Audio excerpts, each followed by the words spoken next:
Woo! Rock on, Globy! Today on Our World, we're going to be learning about lunar rock. Actually, I'm not talking about music, but rather rock samples collected by NASA's trips to the moon. During NASA's Apollo missions, the crews brought back a staggering 382 kilograms of rock samples from the moon in a wide range of sizes. Some were as large as a football, while other samples were as fine as talcum powder. These little pieces of the moon are valuable samples that can teach us a lot about how the moon formed and how it has changed.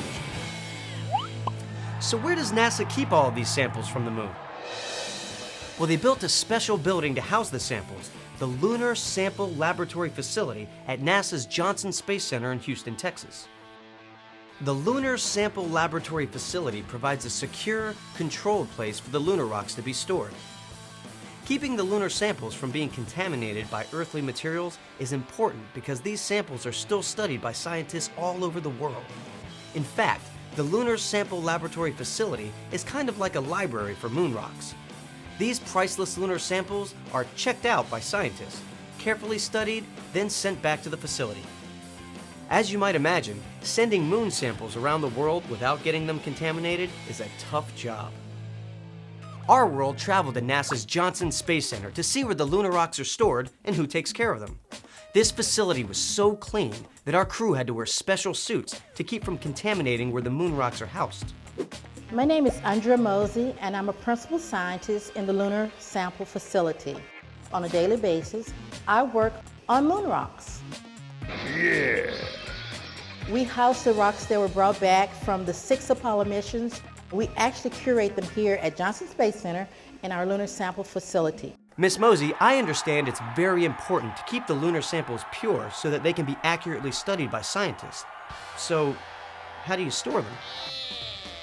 Samples are protected by being in these glove boxes. It's a very pure type nitrogen that's used in the glove boxes.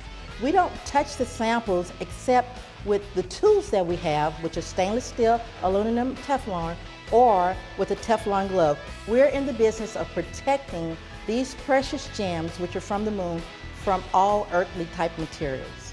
So, storing moon rocks in nitrogen gas and only touching them with certain materials helps keep them pure. Okay. Well, Miss Mosey, would you mind showing us what a moon rock looks like? In this particular cabinet, there's a Apollo 16 sample that we call Big Muley. This sample was collected by the Apollo 16 astronauts. It was about a football-sized sample, and you can see that it has been cut with our bandsaw. No oils or lubricants are used because that would contaminate the sample. This rock also had a large white crystalline top, and you could actually see part of it that's still protruding right here. It also has features on here that we call zap pits. These pits are caused when meteorites strike the surface of the moon. The ejector is thrown up, and when it comes down, it makes these tiny little craters, and we call them zap pits. You won't find any zap pits on rocks on Earth because of our atmosphere. When samples come into our atmosphere, they either burn up before entering our atmosphere, or they come in as very small pieces. Wow, it's amazing how much the moon can teach us about our own planet. Thanks, Miss Mosey. So, the next time you look up at the moon, think about lunar rock. Thank you, Cleveland. Long live lunar rock.